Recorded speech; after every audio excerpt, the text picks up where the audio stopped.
के अलावा कौन साथ में है। आज इसी बात के लिए बैठक थी, जाकर हम मुस्लिम समुदाय को ये बताएं कि आप आइए और देखिए कि बिहार बदलाव की इस यात्रा में कैसे हर समुदाय के लोग, हर वर्ग के लोग बड़ी तादाद में जनसुराज के साथ जुड़ रहे हैं, जुड़ गए हैं, संकल्प ले लिया है। अब आप जो पहले से जुड़े हुए हैं, आप कहीं पीछे न रह जाए, इसके लिए आज उनसे संवाद किया गया और आपने जो लोगों का कहना था वो आपने सामने सुना।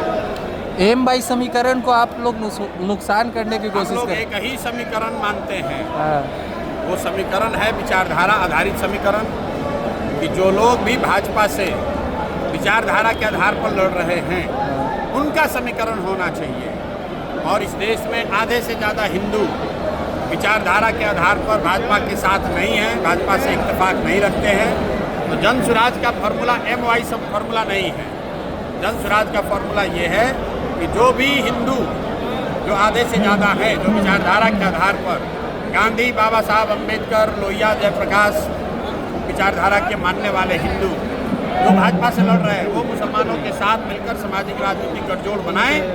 और अगर ऐसा होगा तो हम लोग MY की संख्या है 30, लेकिन जो समीकरण जनसुराज का है उसमें संख्या होगी 60, भाजपा हो जाएगा 40 और हम लोग इनको बुरी तरह हराएंगे। सर, वोटर एडिशन डिलीशन को लेकर के राहुल गांधी, तेजस्वी यादव कल से बिहार की सड़कों पर रहेंगे। सर, लोकतंत्र है, सबको अपना प्रयास करने का अधिकार है। हम 3 बरस से पैदल चल रहे हैं, वैसे उनको भी अधिकार है, वो भी अपना जाकर प्रयास कर सकते हैं। इसमें दिक्कत क्या है? किसान जी, विधानसभा चुनाव में मुस्लिम समाज और पिछड़ी समाज को कितनी हिस्सेदारी मिलेगी जनसुराज की तरफ से? मुस्लिम समाज के लिए अलग से कुछ कहने की बात ही नहीं है। जनसुराज के संविधान में लिखा हुआ है कि जिसकी जितनी संख्या है उसको उतनी भागीदारी मिलेगी। मुसलमानों को भी अलग से मांगने की जरूरत नहीं। अगर मांगने की जरूरत पड़ जाए तो फिर जनसुराज और दूसरे दल में फ़र्क क्या है?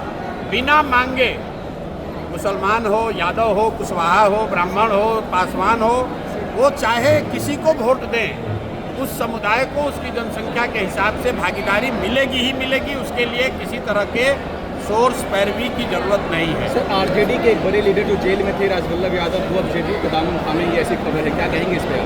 यही कहेंगे जो भाजपा का वॉशिंग मशीन की बात होती है। राजवल्लभ यादव पर रेप का, नाबालिग लड़की के साथ रेप का इल्जाम है, वो जेल में है।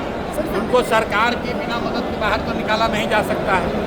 लेकिन वहाँ नवादा में जो जदयू के नेता थे कौशल यादव, वो छोड़कर चले गए राजद में, और राजद वाला अब छोड़ कर आ रहा है जदयू में। तो यही बात तो हम बिहार के लोगों को बता रहे हैं, भैया वोट किसी को दो।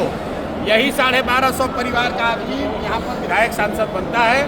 और इस बार बिहार के युवा ने, बिहार के लोगों ने तय कर लिया है कि इन 1200 लोगों से हम लोग का निपटारा करेंगे। वो किसी सिंबल, किसी दल से आए। इस बार जनता बदलाव चाहती है, अपने बच्चों के लिए शिक्षा और रोजगार चाहती है। मैंने यहाँ मुसलमानों को क्या कहा कि आप अपनी हक की बात मत करो।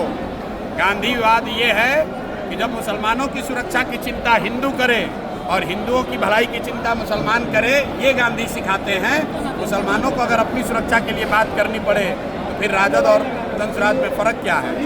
आपको अपना हक मांगने के लिए यहाँ आवाज़ नहीं उठानी है। आपको कोई समाज में हक किसी का न मारा जाए, इसके लिए आवाज़ उठानी है। ठीक है, धन्यवाद।